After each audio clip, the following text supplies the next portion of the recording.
ഇപ്പോൾ സംക്രാന്തി വെച്ചൊരു സംഭവം നടന്നേ. അതായത് ഒരു ചേട്ടനാണെങ്കിൽ നമ്മുടെ സംക്രാന്തിയിൽ നമ്മുടെ പേരൂരിൽ നിന്ന് നേരെ സംക്രാന്തി ജംഗ്ഷനിലേക്ക് വന്നിട്ട് അവിടുന്ന് എം സി റോഡിലേക്ക് കയറുള്ളൂ.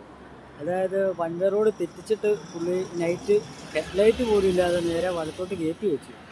അപ്പോഴത്തേക്കും പുള്ളിയുടെ വണ്ടി ഞാൻ അടുത്ത് ചെന്നപ്പോഴത്തേക്കാണ് കണ്ടത് കേട്ടോ. തൊട്ടടുത്ത് ചെന്നപ്പോഴത്തേക്കും ഞാൻ കണ്ട ഹെഡ്ലൈറ്റ് ഇല്ലാത്തത്.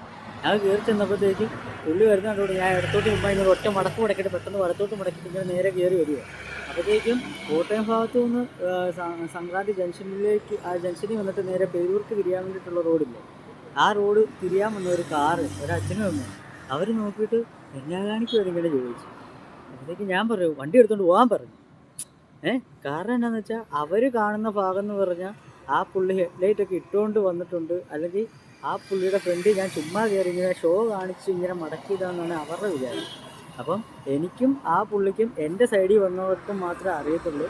ഞാനാണെങ്കിൽ ചുമ്മാ കയറ്റി ഇങ്ങനെ മടക്കിയതല്ല, ആ പുള്ളിക്കിട്ട് വണ്ടി ഇടിക്കാതിരിക്കാൻ വേണ്ടിയിട്ട് മടക്കിയതാണ്.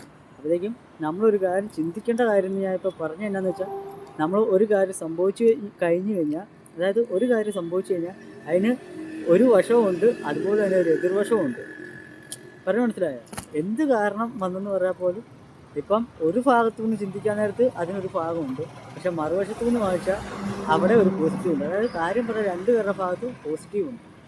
അപ്പോൾ ഇത് നിങ്ങൾ ജീവിതത്തിൽ കാണിക്കണം എന്നാണ് ഞാൻ മെയിനായിട്ട് പറഞ്ഞു വന്നത് കേട്ടോ. അതായത് ഇപ്പം നിങ്ങളുടെ കുടുംബജീവിതത്തിലാണെങ്കിലും എന്തെങ്കിലും വിഷയത്തിലാണെങ്കിൽ പോലും എന്തെങ്കിലും ഒരു വശം ഉണ്ടായിക്കഴിഞ്ഞ് അവിടെ നിങ്ങളുടെ ഭാഗത്ത് ന്യായമാണെന്നും പറഞ്ഞ് നിങ്ങൾ എന്തെങ്കിലും അവിവേകം കാണിക്കുന്നതിന് മുമ്പ് അവരുടെ ഭാഗം കൂടി എന്തായിരിക്കും എന്ന് ചിന്തിക്കാനോ കേൾക്കാനോ ഒരു മനസ്സ് കാണിക്കണം എന്നാണ് ഞാൻ മെയിനായിട്ട് പറഞ്ഞത്. ഓക്കെ, അടുത്ത വീഡിയോയിലൂടെ വീണ്ടും കാണാം. ഇതിലേക്ക് ബൈ ബൈ.